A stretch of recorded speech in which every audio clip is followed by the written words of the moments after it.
This man na na-afụkịta ebe a na-akpọtụ na social media niile maka ife a na-eme ndị Christians na Nigeria. Even though na our president ọ dị ka okwukwara that na such thing adịghị eme exist. Mana o nwere ife nchọ ịkọwalụ gị ebe a. Dị ka last week ka m fụrụ so many Christians na Twitter and some people na-tweet that thing. Ịghọtago buying of ndị ụka na Northern Nigeria.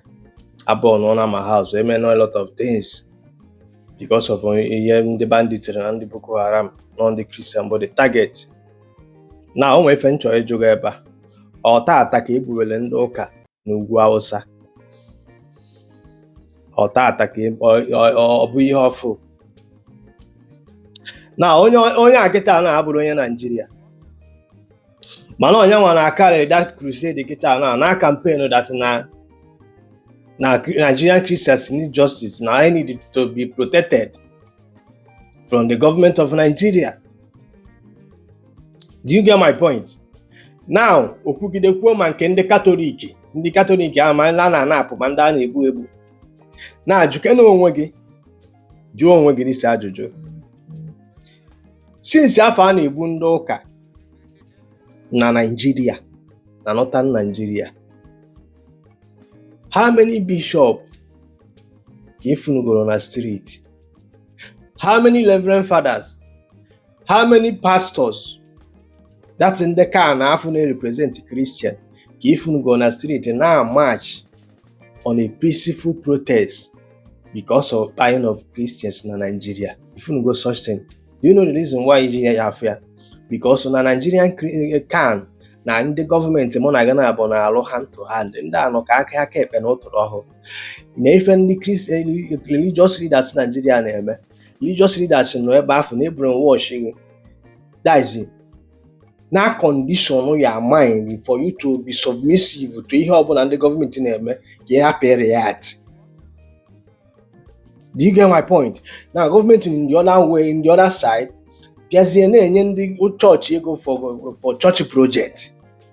So if you that na ụkọchukwu na tab brown envelope, or yalazi pastor go na tab brown envelope, he will not say anything. Each and every father for the buying that is going on in Nigeria, they are seeing it. Mana kedi for ejukweni wekwu government nyeli and army na ndị uwe ojii ga na-esogharị ya.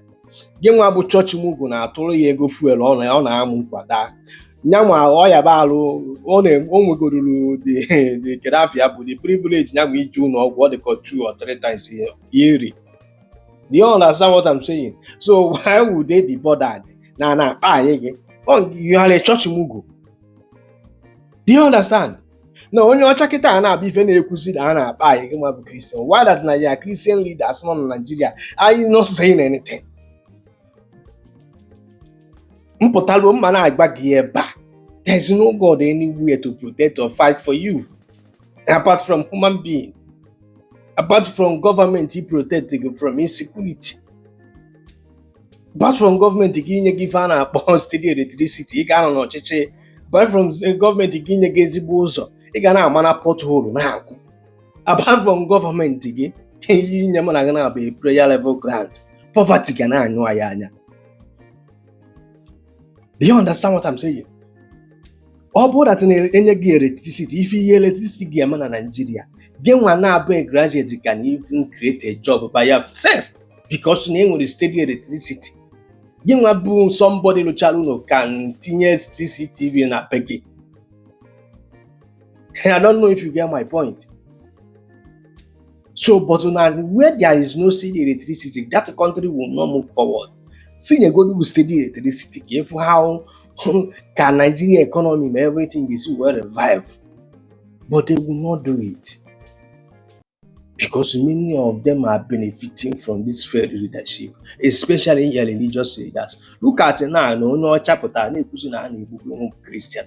Why that na ya can man the leader finding my bishop my okochukwu my pastor is doing nothing. Not even to create the awareness. The whole Catholic Church in Nigeria and on street. It's na CNN cover that protest. It's na BBC cover the protest. It's na Al Jazeera cover. But why are they silent? Because na fa na anata brand envelope. Faje meeting with the governor will find them money. Do you understand me? AJ meeting with the president will support them. Their cathedral, their business empires. Ebegi nwa bụ ogbenye a na-afọ ikuku n'isi na abịa chinye aka n'ụkwada ye to ye ị na-ayọ God and Jesus one thing.